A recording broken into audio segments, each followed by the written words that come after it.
Et salut les tennis et bienvenue dans cette vidéo. Aujourd'hui on va voir la tactique du tennis féminin. Juste avant je rappelle que si les vidéos t'intéressent, je ferai un document gratuit que j'enverrai le 25 décembre. Un petit PDF qui résume la tactique au tennis en fiche. Donc si ce document gratuit t'intéresse, c'est très simple, il suffit de me donner ton mail dans le lien qui est dans la description juste en dessous. Allez c'est parti pour le tennis féminin.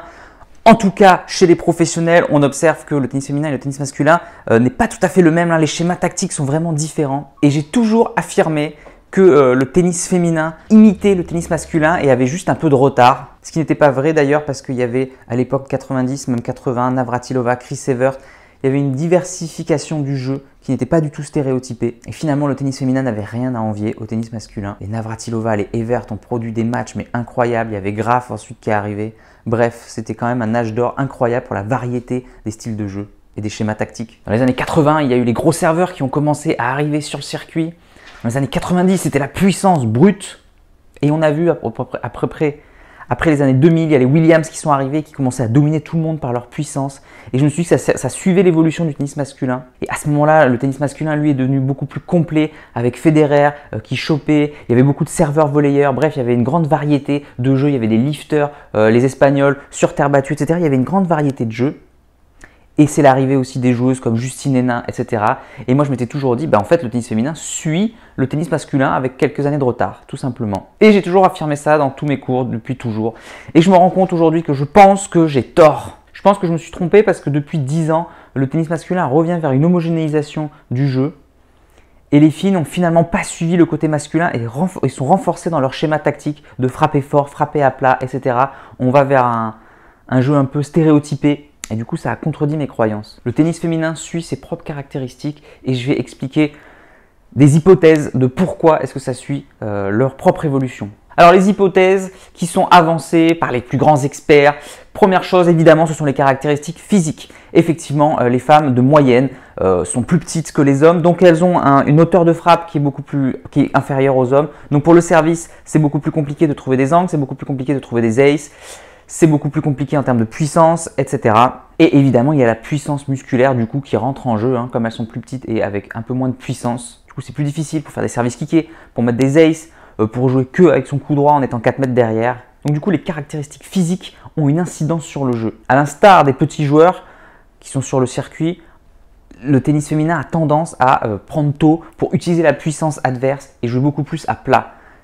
On n'est pas à 4 mètres derrière à mettre des grands coups en puissance. On ne cherche pas l'ace sur une seule frappe. Diego Schwartzman, qui est un des plus petits joueurs, est sur sa ligne, il prend tôt, il frappe tout un peu à plat. Bon, il s'est lifté évidemment, mais voilà, il n'a pas un gros service et il joue finalement un peu plus à pas, un peu plus tôt.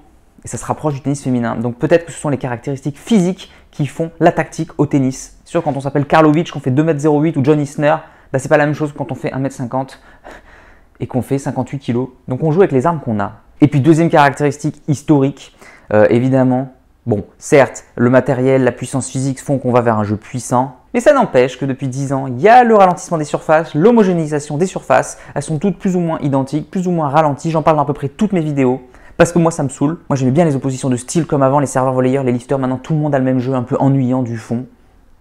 Et du coup, le tennis féminin ne copie pas le masculin dans le sens où elle s'adapte à ces nouvelles surfaces, comme le tennis masculin. Donc finalement, ce n'est pas une imitation du tennis masculin, c'est vraiment une conséquence du ralentissement des surfaces. On est obligé de jouer un peu plus à plat, un peu plus dans l'attente, un peu plus du fond de court, avec un peu moins de volée. Les filles sont plus petites, donc elles ont moins d'envergure au filet également, donc elles montent beaucoup moins à la volée. Bon voilà pour les hypothèses, pourquoi le tennis féminin est différent. Quelles sont les caractéristiques du tennis féminin? Donc on en a déjà brièvement parlé, je le répète. Donc un service beaucoup moins efficace, avec beaucoup moins de puissance, peu de montée à la volée, un jeu essentiellement fond de court avec une prise de balle tôt, plutôt joué à plat. Et finalement, elles n'ont pas tant de puissance que ça en coup droit, du coup c'est indifférencié, coup droit ou revers, elles n'ont pas de point faible, les deux sont efficaces. Donc la tactique à utiliser, en tout cas pour les filles au haut niveau, c'est quoi actuellement?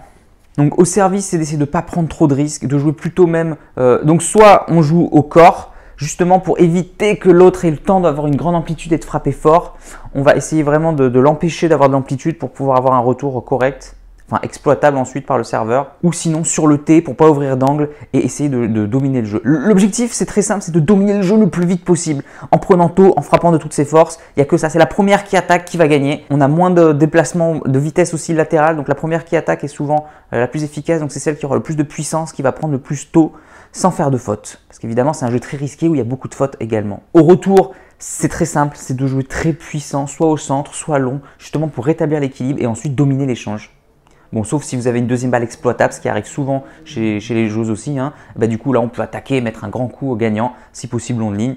Mais voilà, sur les retours un peu où on est légèrement dominé, bah, bam, on essaie de retourner long et puissant. Et dès qu'on a l'opportunité sur une balle courte, bam, on essaie de dominer l'adversaire. Pareil du fond de cours, on essaie vraiment de jouer un peu plus souvent dans l'axe. On n'attaque pas tout de suite sur les lignes, on ne prend pas trop de risques tout de suite parce que c'est très risqué. Donc on essaie vraiment de gagner en puissance, de dominer l'adversaire, de prendre tôt. Et dès qu'on a une opportunité, une balle courte, et bien là, hop, on peut y aller et on essaye d'excentrer le jeu. Mais on ne le fait pas tout de suite, on ne prend pas des risques. Contrairement au tennis masculin, le jeu est beaucoup plus centré quand même, beaucoup plus à plat. Évidemment, il y a peu de volets et c'est surprenant d'ailleurs que les joueuses n'utilisent pas plus l'amorti, justement pour surprendre l'adversaire et puis surtout pour les amener au filet dans des mauvaises conditions. On sait que les joueuses ne sont pas très fortes au filet de manière générale et à cause de leur envergure, elles sont un peu plus vulnérables. Donc du coup, ça pourrait être une bonne arme, mais elles se voient très peu finalement. Donc voilà pour les bases tactiques du tennis féminin, le service, le retour, qui est très important le retour chez les filles. C'est peut-être le coup le plus important. Et puis bien sûr, le fond de cours pour dominer l'adversaire, coup droit revers en prenant tôt, en restant sur sa ligne et en ne reculant pas. Là encore, ça reste une tendance. Si vous êtes une fille, bah, appliquez-vous sur vos points forts, d'accord? Si vous faites 2 mètres, bah, ne dites pas ce que j'ai fait, jouez sur la puissance, jouez sur le service. Si vous êtes très petite, mais que vous avez une excellente volée, montez au filet. Mais voilà, la tendance qui se dégage. Alors pour conclure, il y a beaucoup. Je reviens encore sur les hypothèses de pourquoi est-ce que le jeu ne s'est pas plus diversifié. Et là encore, il y a des hypothèses différentes. Il y a beaucoup de gens qui croyaient que les filles étaient moins coordonnées, moins puissantes et qui n'arrivaient pas à faire des coups. Par exemple, le service kické, on en voit très peu au haut niveau et on se demande pourquoi. Et il y a beaucoup de gens qui m'ont dit oui, mais c'est parce que les filles ne sont pas assez puissantes.